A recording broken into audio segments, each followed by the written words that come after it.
It's not about dead great auntie Bertha imparting the wisdom about where she hid the premium bonds before she passed away. Hello and welcome to Grumpy Old Crone with me, Annie, where I am going to be whinging about things as usual in the witchcraft and pagan communities that don't really matter for the next half an hour or so. So I need to make, before I do anything else, a quick addendum to the beginning of the video last week where I made the point that you are absolutely allowed to use soap on any part of you that you want to, and that there isn't actually a pagan soap police who will arrest you for this. Many people made the point that the skin on your face is a bit more delicate and requires different products. So I did some Googling, and after looking at a medical dictionary, I would like to state categorically that, as far as I understand it, the skin on your face is not different, but it is a bit thinner and has more sebaceous glands than anywhere else on your body, so it can dry out a little bit or get a little bit overly oily, which means that a soap with a higher fat value and a lower lye value, as I said, can be beneficial if dry skin is a problem.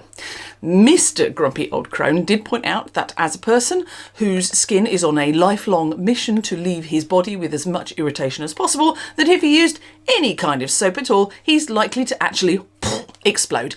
He has a medically prescribed bottle of interesting stuff that gets him clean with minimal explosions. So I apologise. Feel free to absolutely use whatever soap you like wherever you like, but don't get lied to by cosmetics companies. Another study I read said that fancy face creams actually do make a difference to the skin, but not enough for anyone to actually see, and they take long enough to work that age will probably overtake the bonuses anyway. So basically, you know, don't worry if you can't afford a £100 face cream, you'll probably be fine and nobody would have noticed anyway apart from you.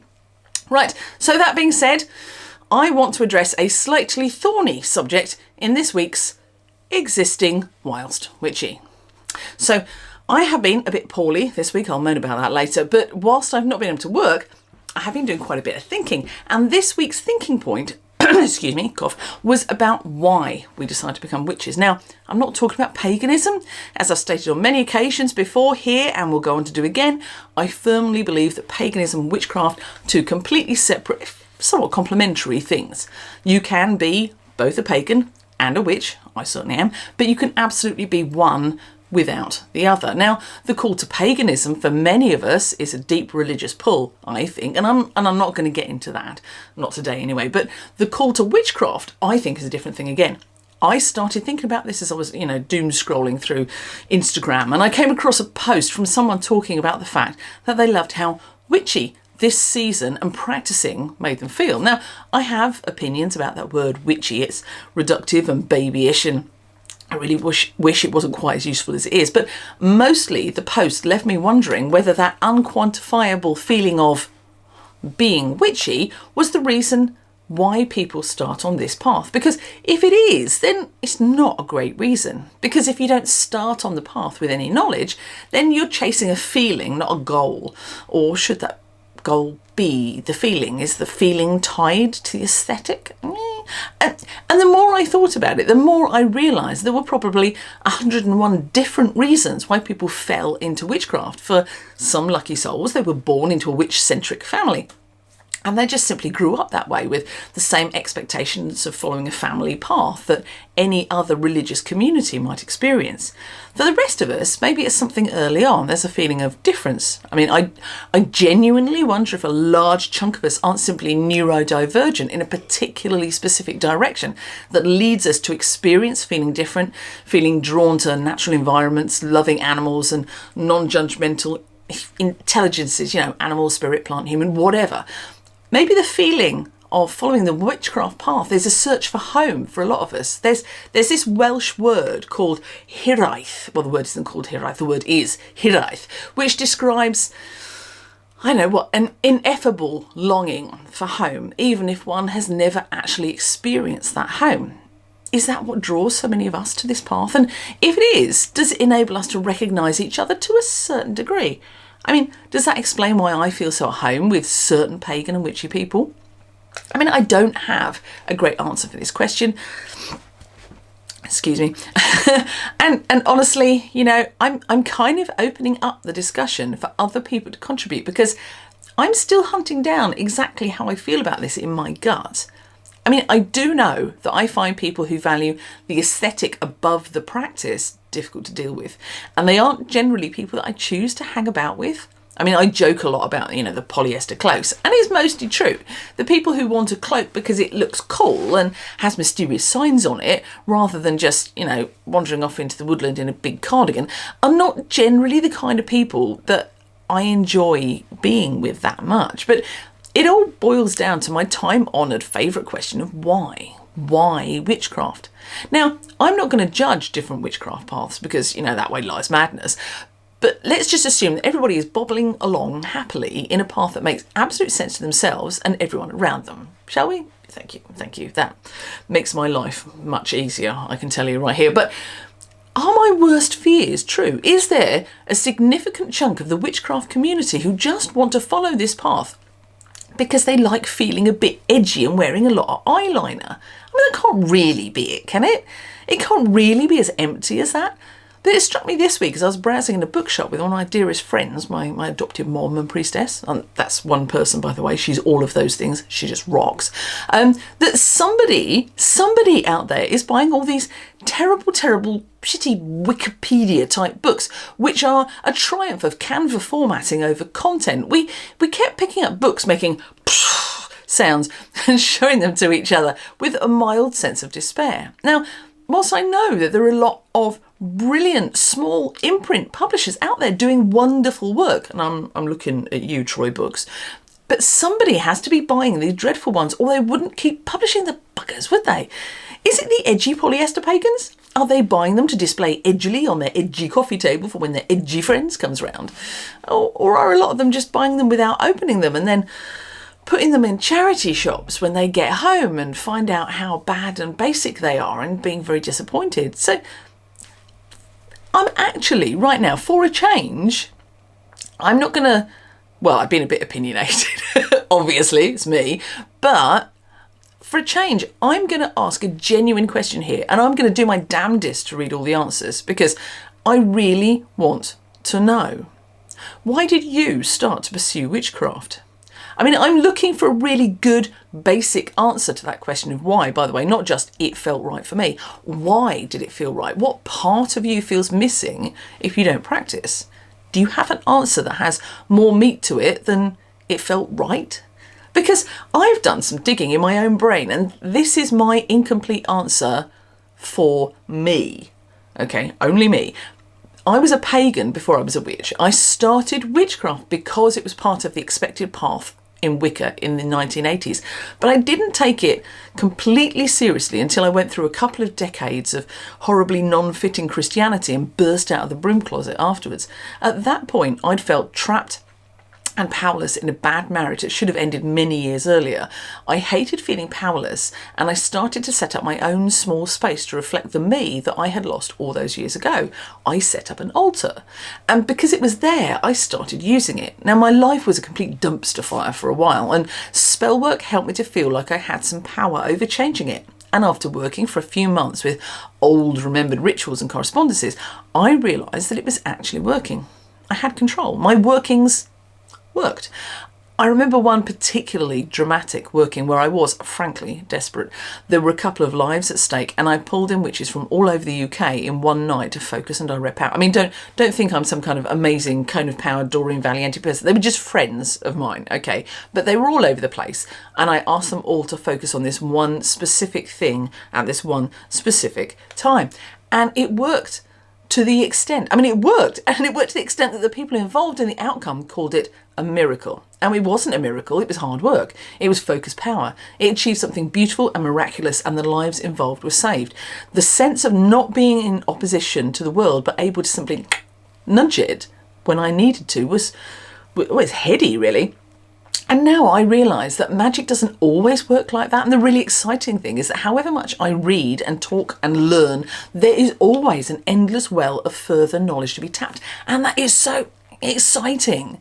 The easy answer is that I don't know who I'd be without it now. It's in everything. Next to my family and my religion, it's the thing that most defines me. It feels like home. So I'm going to hand this over to you out there and ask you about your own particular why. I can't always answer all the comments, but unless this one goes stupidly viral, which is unlikely, I can almost certainly read them all. And I'd really like to see what other people have to say about it. Now, I'm not at all sure that wasn't like a misplaced meat and two potatoes, but I do want to talk about something different here for that. So buckle up, because it's time for meat and two potatoes.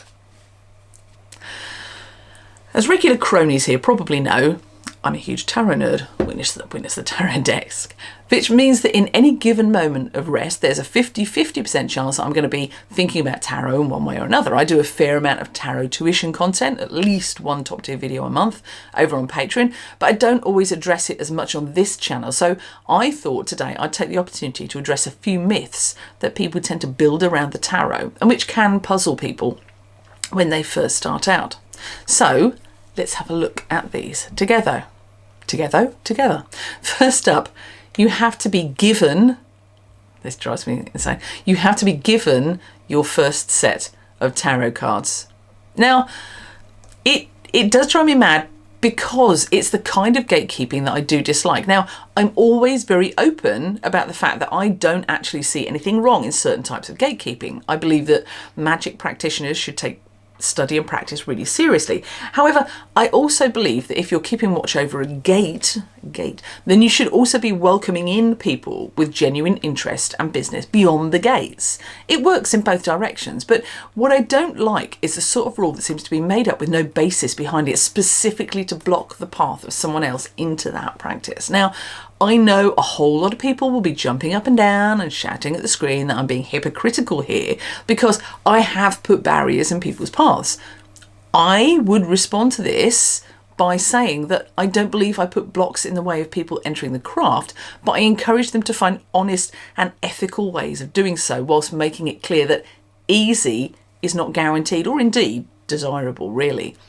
But this thing about not buying tarot cards, it's just not true. I'm really puzzled as to where it came from, but it was certainly in full flow when I started in the mid-80s. As an interesting little nugget of mythos, it is interesting, but it just stops people dead in their tracks. If you aren't lucky enough to be embedded into a family or a community of witch or pagan-centric people, how the hell are you going to get someone to buy you a tarot deck? And how do you guarantee that even if you are in that sort of community, someone will buy you the sort of deck that you actually want? Now, this weird, outdated belief just acts as a barrier, stopping people from ever getting into tarot, and that's a tragedy. When I started out, nobody I knew owned tarot or read tarot. There was literally nobody who was going to be buying me a deck. We weren't an affluent family, so gifts tended to be a bit utilitarian, but given with love. My 16th birthday present was a small filing cabinet for my school writing work, for heaven's sake. Nobody was going to spend 20 quid on a deck of weird cards with a spooky background, even if I asked for them. I still have the filing cabinet though. I love it. So if I wanted to study tarot, then I needed to buy them myself. Now, I found this tiny little spiritual shop when I went to university, and I bought myself Richard Stringer's Prediction Tarot. It was a pretty poor choice, really.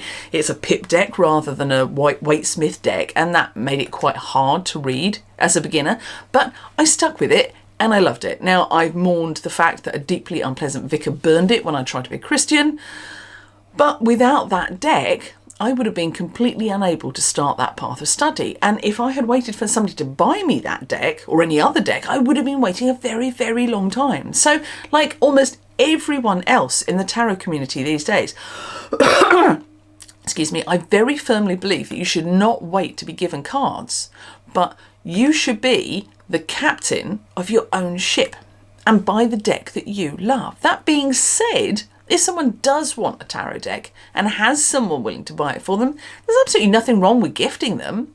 I mean, I did, in fact, I bought my daughter her first deck, not because I thought I had to, but because we were in a shop with a lot of nice decks and she was interested.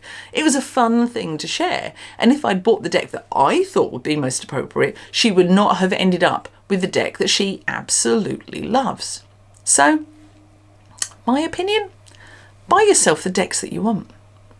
Right, second myth, don't let anyone else touch your deck. Now, I'm going to say that this one is very much a matter of opinion. I know for a fact that some readers really, really dislike other people touching their decks, and that's fine. It's not how I operate, but I can kind of understand that. If you have a lot of emotional and spiritual connection to a deck, or a very particular deck, letting other people touch them can feel a bit intrusive. However, my own personal belief, if you want a good reading, let your querent shuffle your deck, cut your deck, and then give it back to you to lay out. Let some of their energy infuse the deck while you are asking about the query they've come with and how they feel about the situation. I find that I get much more accurate readings when I do it this way. However, I'm going to give you a really big caveat on this way of doing things though, and it's a caveat that I literally discovered like a year ago. Up until a couple of years ago, I had never done party readings for people in large groups. I've always read one-on-one, or at most for a couple of people at the same time with other people looking on. But I've had a few bookings in the past couple of years in a party setting where I set up in a room and in quick succession of people come in to have a quick reading. That has worked really well and I've enjoyed it very much. Although when in a party setting, sometimes you get people who have no idea of the question they want answered, which means the reading ends up so vague that its value is just like hugely diminished. But still, last year I volunteered to do tarot readings for a really big event and I had queue. I want you to hear the capital letters in that phrase. I had a queue. I did 3 card readings all evening because that was literally all I had time for. Done. If I did one reading, I must have done 30 or more. And a really weird thing happened. No matter how hard I randomised the cards, I started getting the same 3 cards over and over again. I must have laid down the Page of Cups 20 times in a 3-card spread over the course of that evening.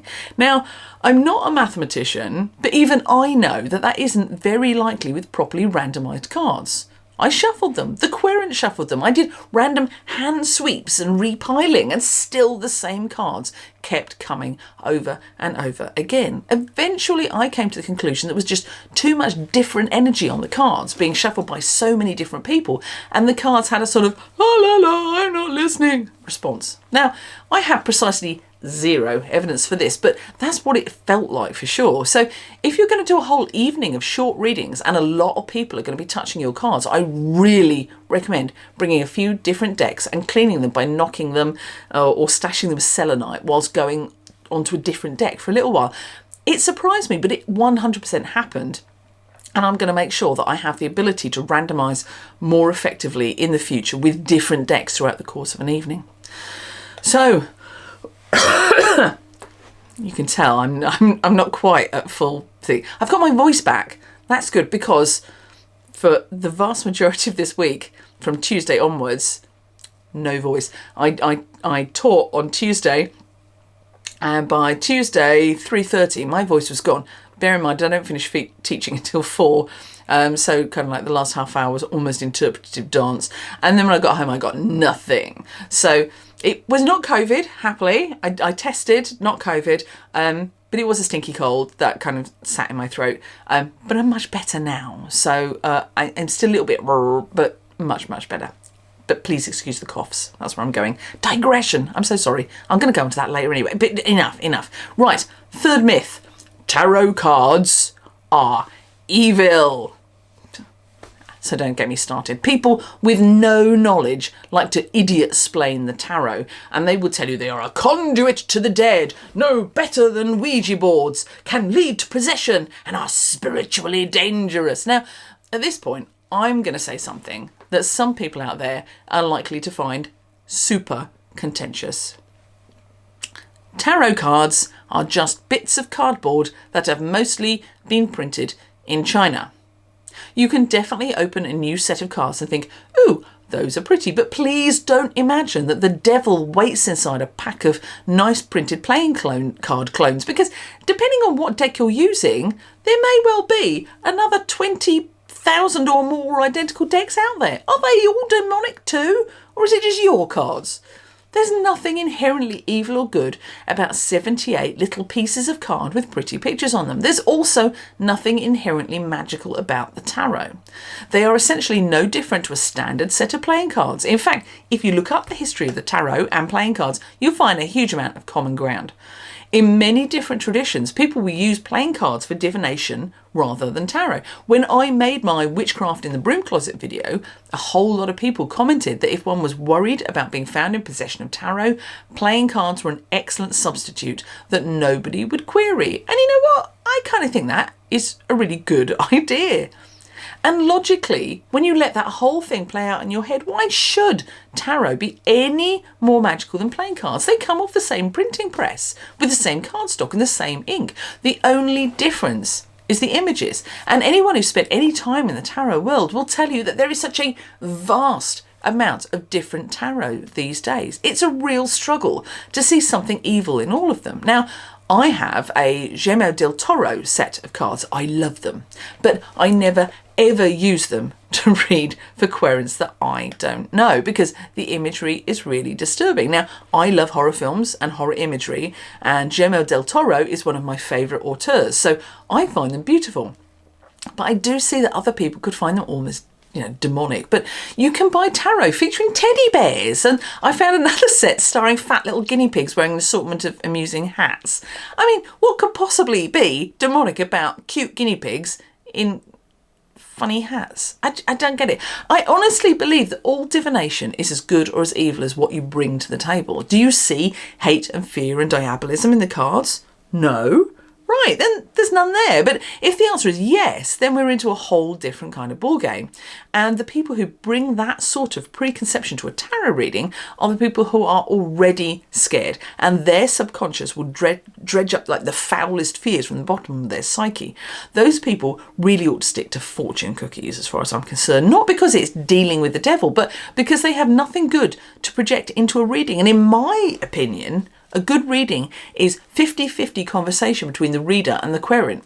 If you've got someone scared, thinking it's evil and expecting terrible things, then yeah, that's half the conversation already gone. You're on a back foot trying to work with someone when their subconscious and their superconscious has nothing to contribute.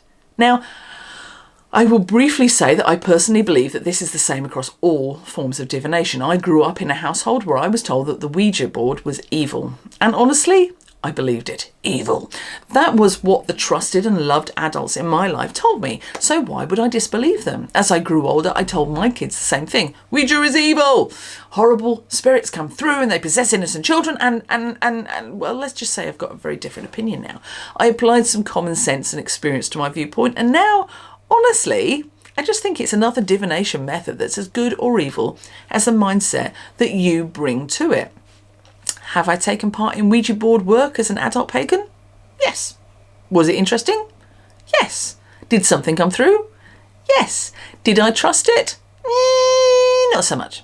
Because as I had my finger on that planchette moving around a board in a haunted orphanage at 2 a.m. in the morning, the trip was a birthday gift to my daughter. We share some strange tastes in entertainment. But as I had my finger on that planchette, it struck me, why should I trust this random message out of the ether when I don't even trust unlisted phone numbers that phone me? I'll listen to the scammer on the end of the phone, but at the end of the spiel, I'll hang up the phone and then I'll block the number. And that's what I tend to do with Ouija as well. Listen, hang up, block. There are a few things in this life that I believe are actually genuinely evil, and certainly none of them are supernatural. Humans can be evil, absolutely. But cards? I don't see any way of thinking that they're evil. As I always say, cards are just pieces of paper, right up until they tell you something that they had no way of knowing and all of your safety barriers get moved. It does happen. Almost every professional, semi-professional reader will tell you about their experience of that. I have theories about this too, but rest assured, it has nothing whatsoever to do with evil spirits. Right, last myth, tarot readers are psychic. Now, I do read for other people, but only in person at my home. If anyone contacts you and offers you a reading online, ask them the meaning of Yule balls and then block them. It's not me. And when a new querent sits down with me in my dining room, I will always say, just so that you know, I'm a tarot reader, not a psychic, and I can't talk to the dead.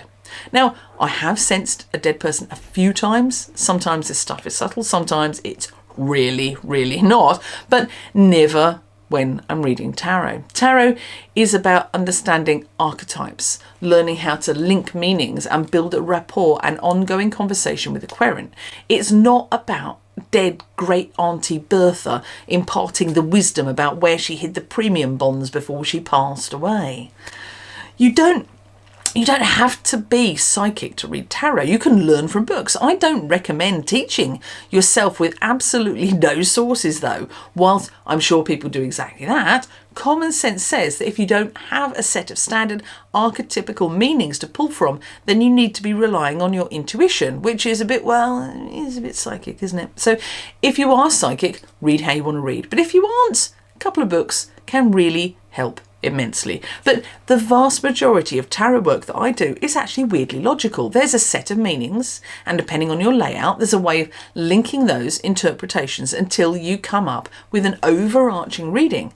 It's science in the same way that psychoanalysis is science.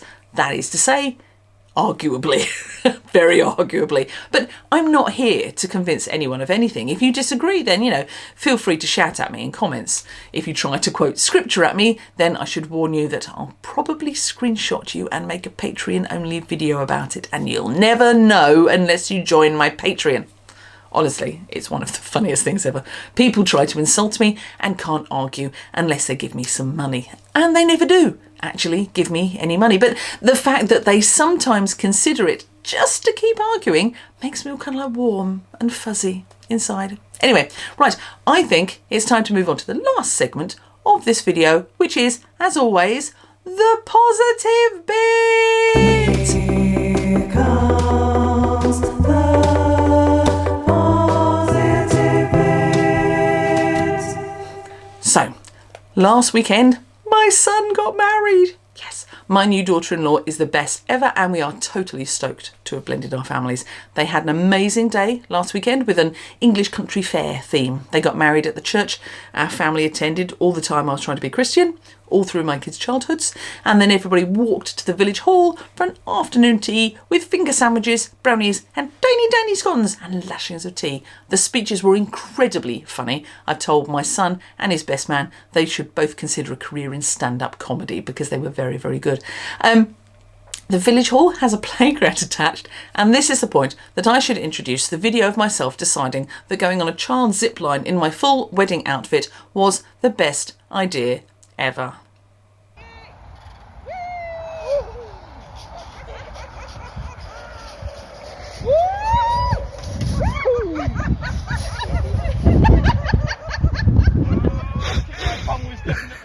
I would also like to point out that I was stone cold sober as well. I was the designated driver, so one tiny sip of champagne. No, one tiny sip of champagne to toast the happy couple about 2 o'clock, and then I was on soft drinks for the rest of the evening. So the shenanigans were not even brought about by excessive alcohol. I will also point out that I am in possession of the video of the bride and the groom ziplining as well, although they may have had a drink.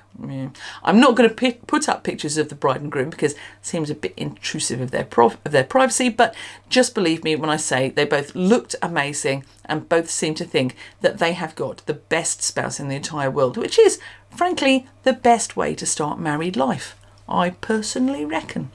Now, part of the village fair theme was a terrible raffle featuring prizes that nobody wanted to win. We all got free tickets and attempted not to win terrible prizes. I failed and brought home a China money box with the name Ian on it. My name is not Ian. And a selection of 3 tiny figurines of scary babies having baths.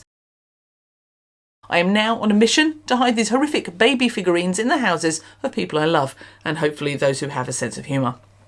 My son called this the wedding naffle because all the prizes were naff. I don't remember laughing so much for a very, very long time. Now, whilst I was at the wedding, I seem to have picked up an unwanted gift of a grotty cough and managed to lose my voice after Tuesday, as I said. So I have been sitting on the sofa watching Netflix and drinking tea in the hope that my voice came back soon, which it did.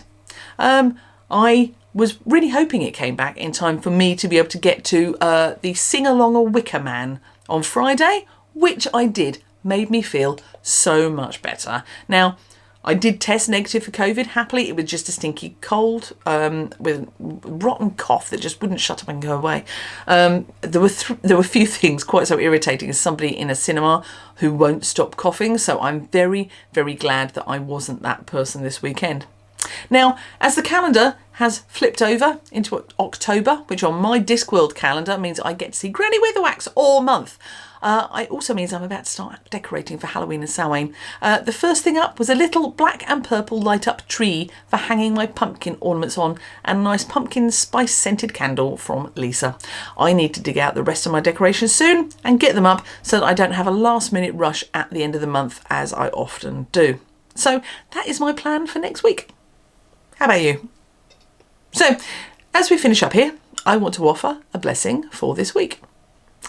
As the weather cools and the leaves and light turn golden, may that golden wash bring peace and joy into your life. May the plenty of the harvest be reflected in the plenty in your life in whatever way you need it. And wherever there is excess, may you also find generosity. Blessed be, my cronies. Bye!